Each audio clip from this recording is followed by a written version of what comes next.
أعوذ بالله من الشيطان الرجيم بسم الله الرحمن الرحيم إذا السماء انفطرت وإذا الكواكب انتثرت وإذا البحار فجرت وإذا القبور بعثرت علمت نفس ما قدمت وأخرت۔ سورہ انفطار، انفطار کہتے ہیں کسی چیز کا پھٹنا۔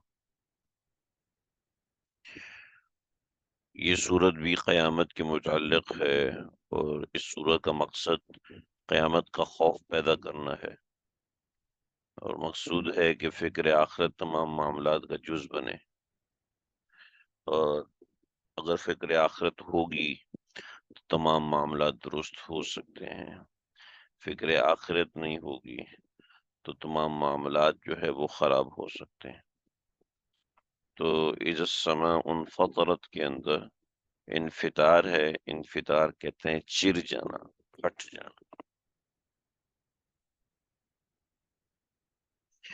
دیکھیے، جب بھی کوئی چیز ٹوٹتی ہے یا ٹوٹنے والی ہو جاتی ہے یا ٹوٹنے لگتی ہے تو سب سے پہلے وہ پھٹتی ہے، وہ چیرتی ہے، ٹھیک ہے۔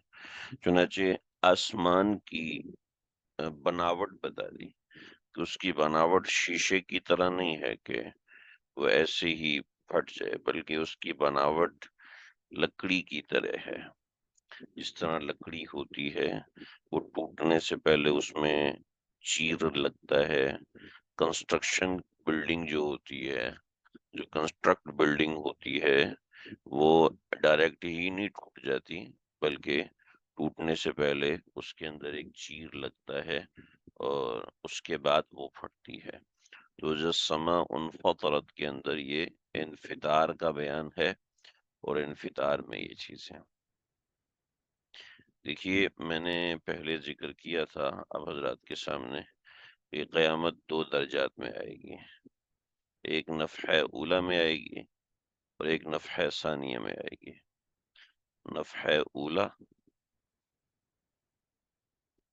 اور نفحہ ثانیہ،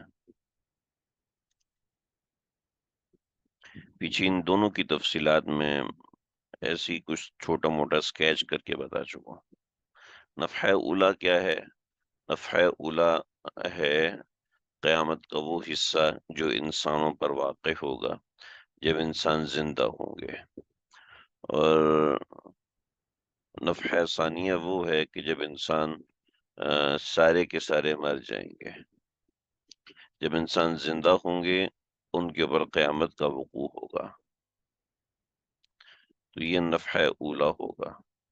اور یہ جو قیامت کا ہولناک وقوع ہوگا اس میں تمام کے تمام انسان، جنات، پرند چرند سب مر جائیں گے۔ نفحہ ثانیہ جو ہوگا، یہ دوسرا سور پھونکا جائے گا اور اس میں تمام انسان زندہ کیے جائیں گے، ٹھیک ہے۔ تو پہلی تین آیات میں نفحہ اولا کا بیان ہے اور آگے کی آیات میں نفحہ ثانیہ کا بیان ہے۔ اذا السماء انفطرت، جب آسمان چر جائے گا، وَإِذَا الْكَوَاكِبُ انتَثَرَتْ، اور جب ستارے جھڑ جائیں گے۔ دیکھیں کیا معاملہ ہے، مفسرین نے لکھا ہے کہ آسمان ہے اور آسمان کے اوپر ستارے لگے ہوئے ہیں، سورج ہے، چاند ہے اور کئی سیارے ہیں جو سورج سے بھی بڑے ہیں، یہ سارے آسمان سے معلق ہیں، کسی طریقے سے جڑے ہوئے ہیں۔ اہل سما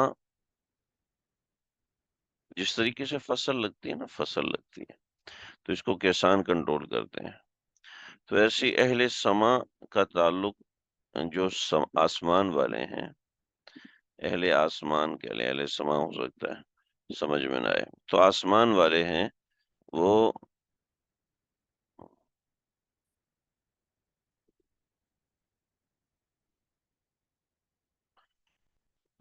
سوال کیا ہے کسی نے کہ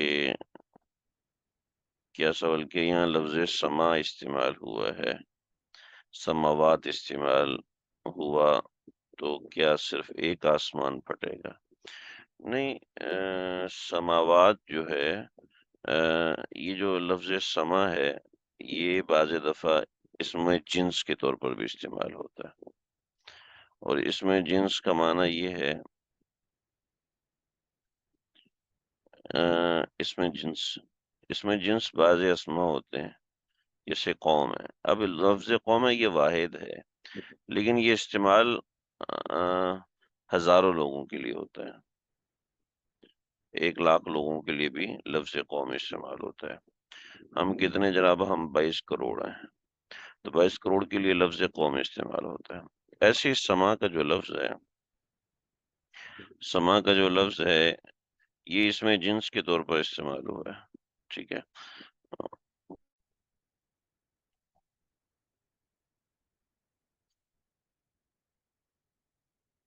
سما کا جو لفظ ہے وہ اس میں جنس کے طور پر استعمال ہوا ہے۔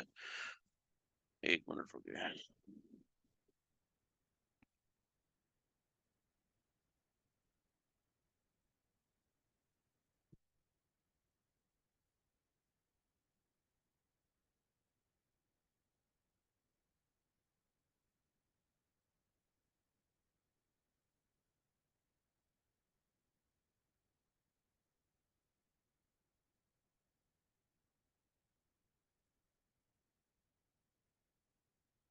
ایک منٹ، مجھے تھوڑی دیر کے لیے سبق روکنا پڑے گا۔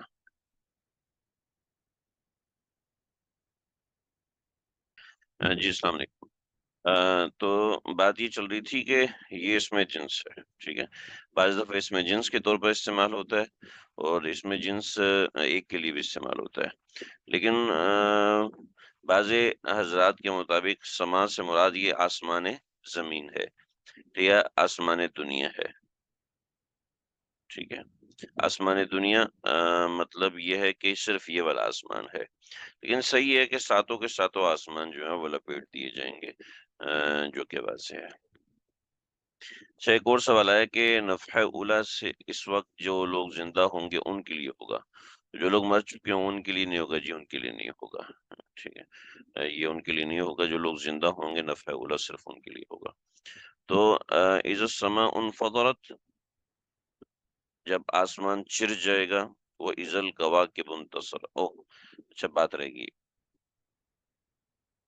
دیکھیں، اہل سما، ان سب کو اللہ رب العزت موت دیں گے، جو آسمان والے ہوں گے ان سب کو اللہ رب العزت موت دے دیں گے، اور چونکہ یہ لوگ آسمانی مخلوقات، ستارے، سیارے اور وٹ ایور جو کوئی بھی ہے، یہ سب کو تھامے ہوئے ہیں، تو سب کا تعلق ان کے ساتھ ہے۔ تو جیسے ہم زمین پر سبزہ اگاتے ہیں، چارہ اگاتے ہیں، درخت اگاتے ہیں، تو اس کا تعلق کسان کے ساتھ ہوتا ہے، تو اسی طریقے سے ان سب کا تعلق اہل سما کے ساتھ ہے، جو ستارے ہیں، جو سیارے ہیں، ان کا تعلق آسمان والوں کے ساتھ ہوتا ہے۔ جب ان سب کو موت دے دی جائے گی تو یہ سب بخود جھڑنا شروع ہو جائیں گے، نیچے گرنا شروع ہو جائیں گے، سورج گرنا شروع ہو جائے گا، سورج بے نور ہو جائے گا۔ تو اس کا تعلق، اس سے سمجھ میں آتا ہے کہ ان سب کا تعلق جو ہے وہ آسمان سے کسی درجے میں ہے۔ جب آسمان سے ایک درجے میں ہے ان سب کا تعلق، تو یہ سب جھڑیں گے، مطلب اہل سما کی موت ہو جائے گی۔ جب اہل سما کی موت ہو جائے گی، آسمان والوں کی موت ہو جائے گی، تو یہ ستارے اور سیارے جھڑنا شروع ہو جائیں گے، یعنی اہل دنیا، اہل زمین جو ہے وہ بعد میں مریں گے، اہل آسمان، اہل سما جو ہے وہ ان کا پہلے انتقال ہوگا۔ وَإِذَا الْبِحَارُ فُجِّرَتْ، جب آسمانوں کا نظام ایسے تباہ و برباد ہوگا، تو اذا البحار، اور جب سمندر فجرت، مل جائیں گے، یعنی میٹھا کھارا پانی مل جائے گا، یعنی دنیا کے جتنے دریا، سمندر یا آپس میں مکس اپ ہو جائیں گے، مل جائیں گے، یعنی سمندری نظام بھی متاثر ہو جائے گا۔ سمندری نظام کا تعلق دیکھیے، آپ دیکھیں، مولانا حالی رحمۃ اللہ تعالی علیہ، یہ مولانا ہیں، یعنی مجھے ذہن میں نہیں ہے، مولانا حالی کی مسدس بڑی مشہور تھی، اور مسدس سے مد و جزر ہم نے تو پڑھا تھا، آپ حضرات کا مجھے پتہ نہیں ہے، مد و جزر یہ مولانا حلی رحمۃ اللہ علیہ کی نظم تھی، جو کہ مسدس تھی، یعنی چھ چھ مصروں کا ایک بند ہوتا ہے، اس کو مسنس کہتے ہیں، ہم نے پڑھی تھی یہ مد و جزر اپنے زمانے میں، آج جسے ہم وائرل کہتے ہیں، اپنے زمانے میں یہ ٹاپ ٹرینڈ تھی، لوگ یعنی اس کو بڑی محبت سے پڑھتے تھے۔ تو مد و جزر کا تعلق کیا ان حضرات کا یہ ایک مشاہدہ تھا کہ مد و جزر جو ہے وہ مد و جزر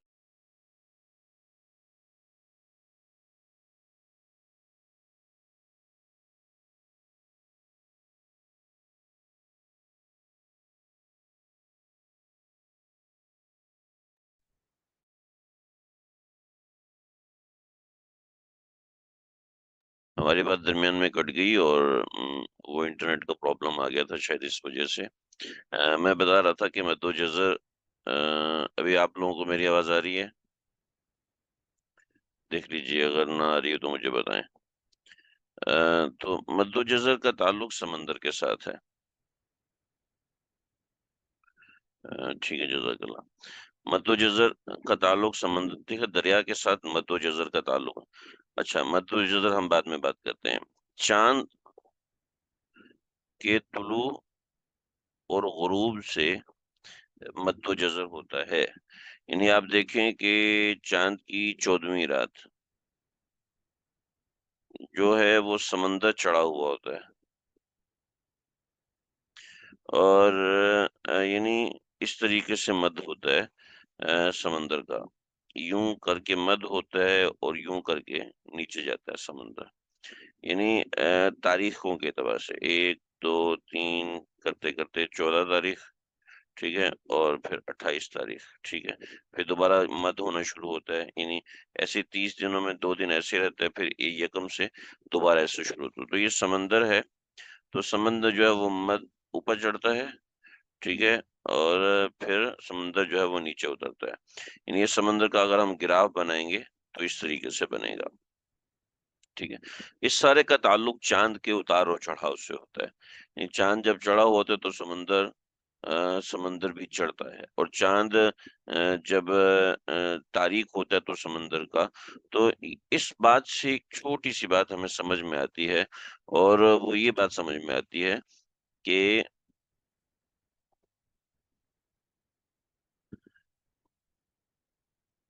کہ آسمانی مخلوقات کا تعلق زمینی مخلوقات کے ساتھ ہے، یہ آسمان کی کریشن کا تعلق زمین کی کریشن کے ساتھ بہت گاڑا ہے، بہت گہرا تعلق ہے آسمانی چیزوں کا۔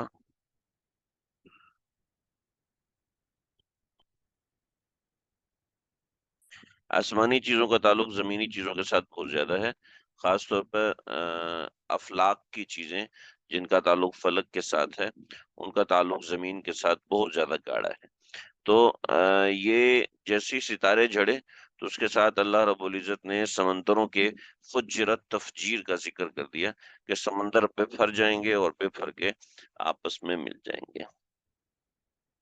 بعض حضرات نے فجرت کا ترجمہ کیا ہے سمندروں میں ابال آ جائے گا، ٹھیک ہے، ابال کا بھی حاصل یہی ہے کہ میٹھا کھارا پانی مکس ہو جائے گا۔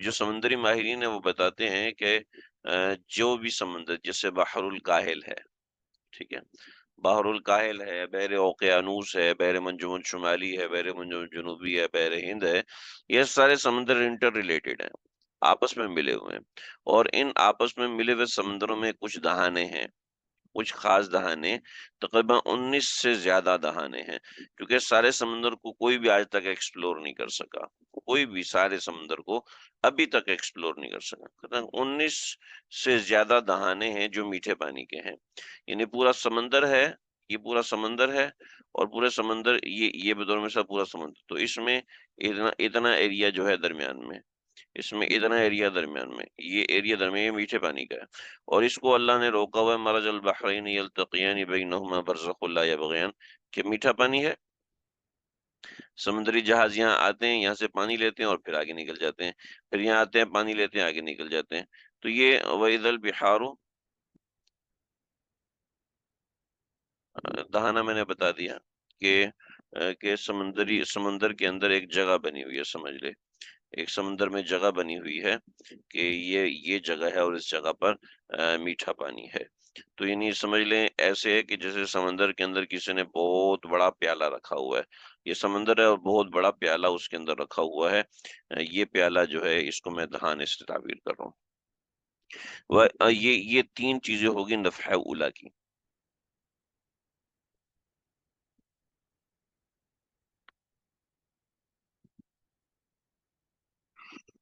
یہ سوال ہے کہ انہیں کیسے پتہ چلتا ہے کہ اتنے حصے پہ میٹھا پانی ہے؟ ارے بھائی، میٹھا پانی نظر آتا ہے کہ یہ میٹھا پانی ہے، یہ سمندر ہے، اس کا پانی نیلے رنگ کا ہوتا ہے، ٹھیک ہے، اور اس کے درمیان جو نیلا یہ کھارا پانی ہوتا ہے، ٹھیک ہے، اور یہ درمیان میں جو میٹھا پانی ہوتا ہے اس کا رنگ مختلف ہوتا ہے، اس کا رنگ بالکل مختلف ہوتا ہے، یہ مختلف رنگ بتا دیتا ہے کہ یہ میٹھا پانی ہے۔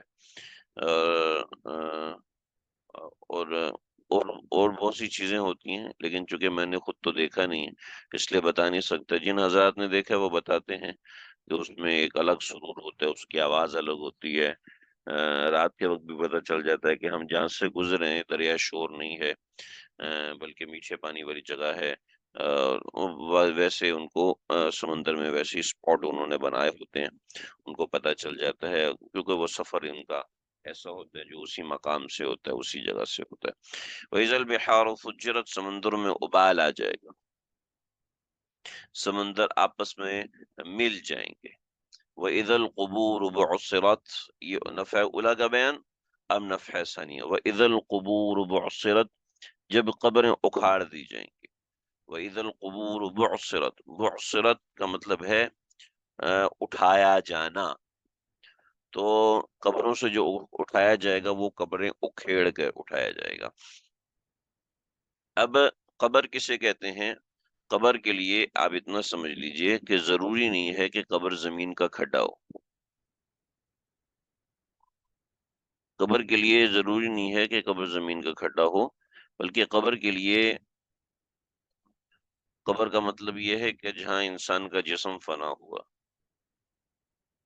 انسانی جسم جہاں پر فنا ہوا یہ جہاں پر چلا گیا، فنا کا مطلب ہے آخری انجام، فنا کا مطلب ہمارا والا اردو والا فنا نہیں، آخری انجام، مطلب ایک بندہ قبر میں گیا ہے، ہو سکتا ہے اللہ اس کے جسم کو سلامت رکھے،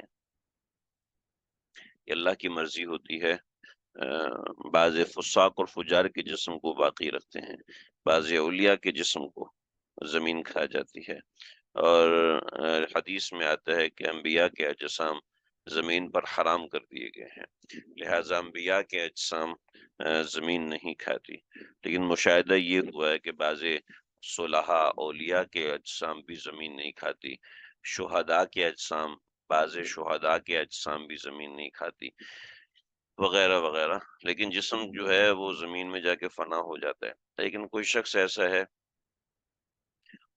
جس کے جسم کو جلا کر راکھ بنا دیا گیا، ٹھیک ہے، اب آگ اس کو کھا گئی تو اس کی قبر آگ ہے، ٹھیک ہے، آگ سے اس کا جسم نکالا جائے گا، کسی کی قبر، کسی کے جسم کو ٹکڑے ٹکڑے کر کے سمندر میں بہا دیا گیا اور مچھلیاں اس کو کھا گئیں، مچھلیاں کھا کے اس کی خوراک بن کے ختم ہوگی، اللہ ان کے جسم سے نکالیں گے اور انسان کو دوبارہ اس جسم کو اللہ زندہ کریں گے۔ تو ادھر تو اس کا مطلب ہے کہ انسان جہاں مرضی چلا جائے، جیسے بھی مرضی چلا جائے، اس کا جسم جیسے چاہے فنا ہو جائے، لیکن بالآخر اللہ رب العزت بعثرت کریں گے، یعنی اس قبر کو اکھیڑیں گے اور اس کو وہاں سے نکالیں گے، جب نکالیں گے تو نکالنے کے بعد کیا معاملہ ہوگا؟ عالمت نفس، ہر نفس جان لے گا، عالمت نفس، ہر نفس جان لے گا، ما قدمت و اخرت، اس نے کیا آگے بھیجا اور کیا پیچھے چھوڑا، ہر نفس کو اس دن پتہ چل جائے گا، جان لے گا اس نے آگے کیا چھوڑا، اس نے پیچھے کیا رکھا۔ اگر کسی کا جسم کیمیکل سے گل سڑ جائے تو وہ کہاں سے آئے گا؟ جہاں پر گیا ہے وہیں سے آئے گا جی، فضا میں گیا ہے اور کیمیکل بن کے اڑ گیا ہے، بھاپ بن گیا ہے، کوئی ایٹم بم کے اندر راکھ ہو گئے، تو اللہ رب العزت اسی آگ میں سے اس کو دوبارہ زندہ کرے گا۔ آگ فوراً جلا دیتی ہے، کیمیکل تھوڑا تھوڑا کر کے جلاتا ہے۔ بلا قادرین علی ان نسوی بنانا، یہ پور بھی یہی واپس آئے گا، یہ جو ابھی ہے نا یہی پور واپس آئے گا، یہی چیز واپس آئے گی۔ جب وہ اتنی طاقتور ذات ہے، اس کے لیے یہ سب کرنا کن فیکون ہے۔ دیکھیے ایک بات سمجھیں، یہ کسی درجے میں کوئی حیرت کی بات ہے ہی نہیں۔ دیکھیں جو منرلز ہوتی ہیں اس کے لیے ایک آلہ ملتا ہے، ٹھیک، وہ آلہ سمندر میں جاؤ، وہ آلہ پہاڑوں میں جاؤ، وہ آلہ جہاں بھی جاؤ، ایک آلہ بنا ہوتا ہے جو کہ سگنل پھینک رہا ہوتا ہے۔ مختلف قسم کے آلات ہوتے ہیں، بطور مثال یہ ایک آلہ ہے، اس طرح کی شکل ہوتی ہے آلات کی، یہ ایک آلہ ہے، اس کے پیچھے اسٹک لگی ہوتی ہے، آپ اس کو پکڑتے ہیں، اس کے 10 میٹر کے اندر جو منرل آتی ہے یہ ساؤنڈ کرنا شروع کر دیتا ہے، ساؤنڈ کرنا شروع کر دیتا ہے، اور وہ اس پتھر کو کھودا جاتا ہے، سمندر کو کھودا جاتا ہے، وہاں سے وہ منرل نکال لیتی ہے، اس کو ساؤنڈ کر دیتی ہے۔ مقناطیس ہے، میگنیٹ ہے، ٹھیک، میگنیٹ ہے، اس کو یہ جتنا طاقتور ہوتا ہے یہ اتنے ہی لوہے کو کھینچتا ہے۔ اب وہ لوہا کہیں بھی ہو، مٹی میں گیا ہوا ہے یا کیسے بھی ہے، ذرات میں ہے یا پیسز میں ہے یا بڑا ٹکڑا ہے، اب یہ لوہا مٹی کا حصہ ہے، مٹی کے اندر سے نکال لیتا ہے۔ آپ نے بھی دیکھا ہوگا کہ مٹی کے اندر مقناطیس کو ڈالو تو وہ مقناطیس اپنے ساتھ کچھ نہ کچھ چھوٹے چھوٹے ذرات لے کے نکل آتا ہے۔ تو اللہ تعالیٰ نے انسان کی روح کو ایسا بنایا ہے، ٹھیک ہے، یہ روح سینکرونائز کرے گی، اور انسان کی باڈی پوری دنیا میں جہاں مرضی بکھری ہوئی ہوگی، یہ روح اتنی طاقتور ہے کہ اس باڈی کو کھینچ کر دوبارہ اپنے اندر سمو لے گی۔ جس طریقے سے اس وقت روح ہماری سینکرونائز کرتی ہے اور ہمارے جسم کو اس نے منجمد کیا ہوا ہے، پھر اللہ کا حکم ہوگا یہ روح اس جسم کو چھوڑ دے گی۔ اور دیکھیں نا ابھی ہم کہاں تھے، ہمارے ڈی این ایز کاؤنٹ جو ہوتے ہیں، ڈی این ایز ہماری اکراس دا گلوب بنتے ہیں، اکراس دا گلوب جس جس جگہ پر ہماری خوراک ہوتی ہے اس جگہ سے کاؤنٹ کر کے ہمارا ڈی این اے بنتا ہے۔ اب یہ ڈی این اے کے اندر گندم آسٹریلیا کی ہوتی ہے، یہ سمجھ لو ڈی این اے کی سیڑھی ہے، ٹھیک ہے، یہ ہمارا ڈی این اے، اس ڈی این اے کی کے جو اسپیشلسٹ ہیں، آپ ان کے مقالہ جات پڑھیں، انٹرویوز پڑھیں، تو یہ ڈی این اے پوری دنیا کی چیزوں سے لگا ہوتا ہے۔ بطور مثال یہ جو میں آکسیجن سینکرونائز کر رہا ہوں، یہ آکسیجن پاکستان کی بنی ہوئی نہیں ہے، بلکہ یہ کسی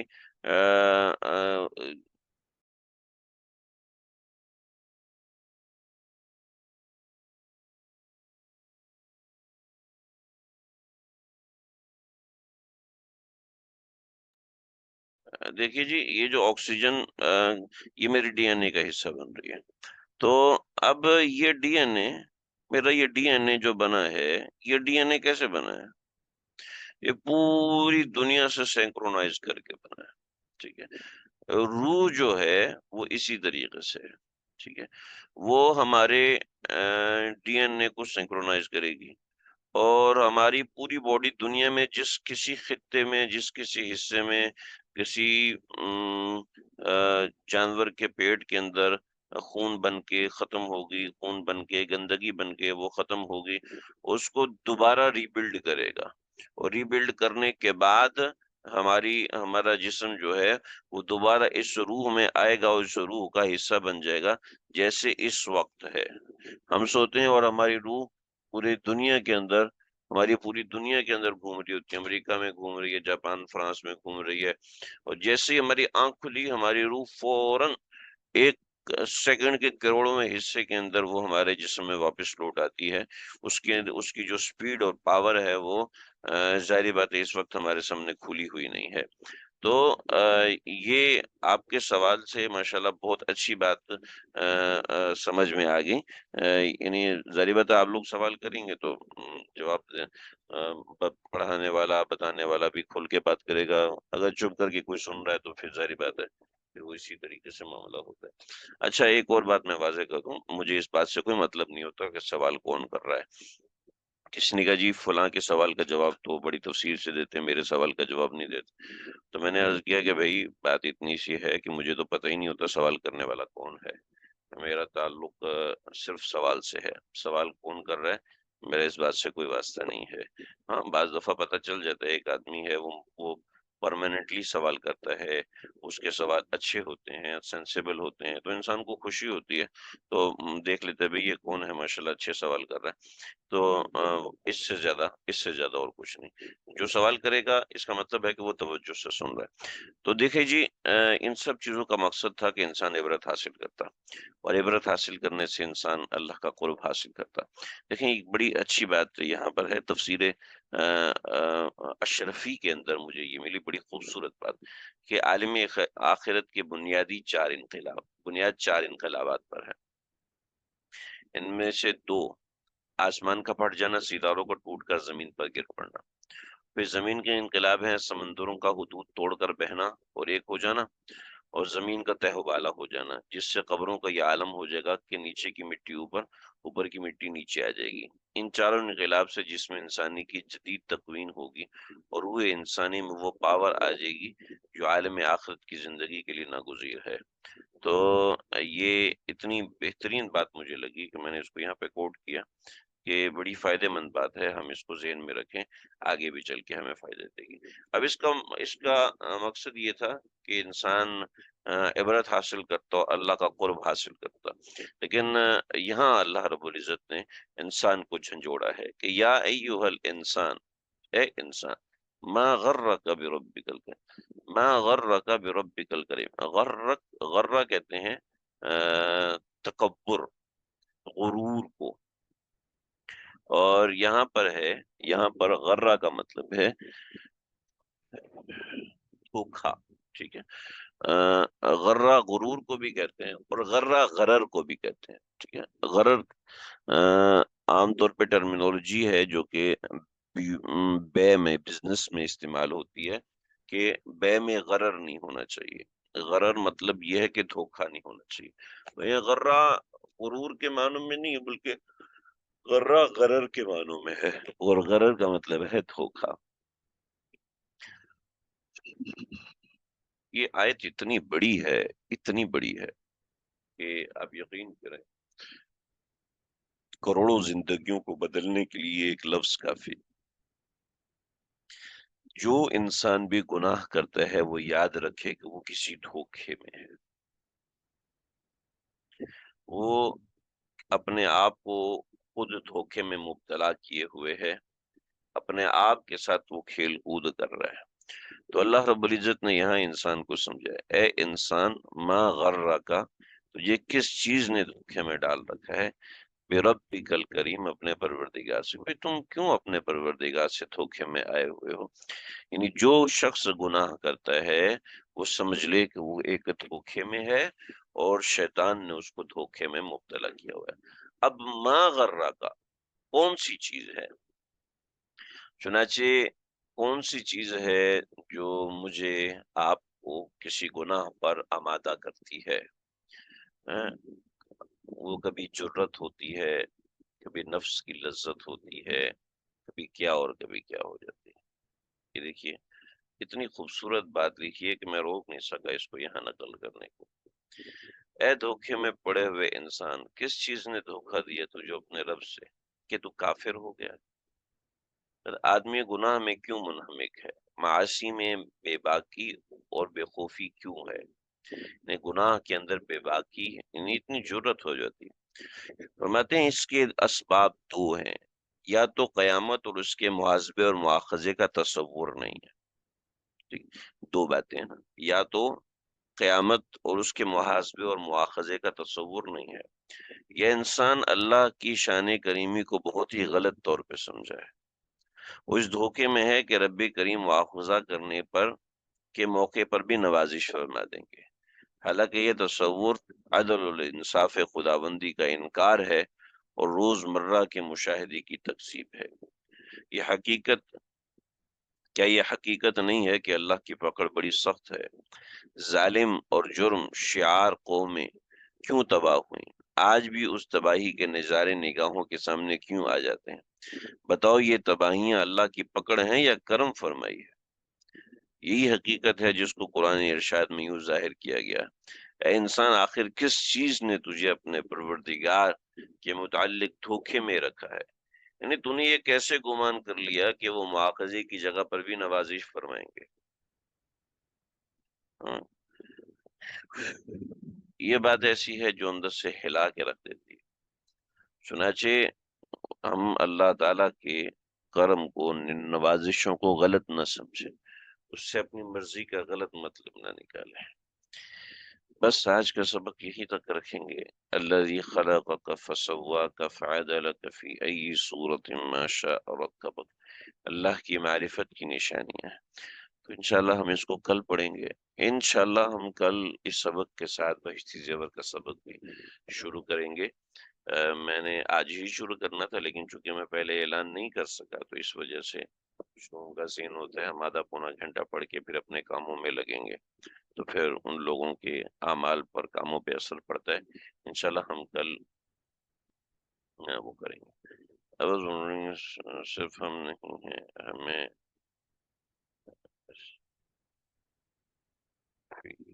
تو بیکار رہا ہے، سارا قصور ہمارا بھی تو نہیں ہے۔ اچھا سوال کیا ہے کہ صرف ہم نہیں ہیں بلکہ شیطان بھی تو ہمیں بیکار ہے۔ تو انسان ہونے کے ناطے تو شیطان ہمیں بیکار ہے تو ہمارا قصور نہیں ہے۔ دیکھیں، یہ بات غلط ہے، یہ بات بالکل غلط ہے۔ اگر انسان کے سامنے زندگی میں کوئی ریزسٹنس آتی ہے، وہ ریزسٹنس اس لیے نہیں ہوتی کہ انسان اس کو ایکسکیوز بنائے کہ بھئی میرا قصور تھوڑی ہے، بلکہ یہ مسئلہ ہے۔